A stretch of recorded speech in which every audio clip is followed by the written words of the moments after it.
चोर गणपती सांगलीतील एक प्रसिद्ध गणपती।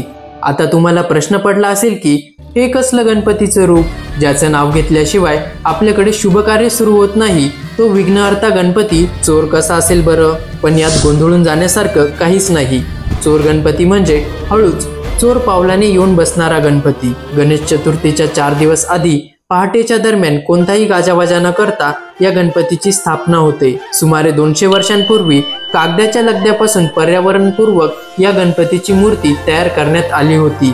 तेव्हापासून दरवर्षी याच मूर्तीची स्थापना केली जाते। धरती हे अंबर तुझे गुण गाती, हे तारे हे वारे तुझे नाम घेती। विश्वाचा पालक तू नायक गणांचा, गुणातीत गुणमय तू गुरु ज्ञानदाता। विश्वाचा पालक तू नायक गणांचा, गुणातीत गुणमय तू गुरु ज्ञानदाता।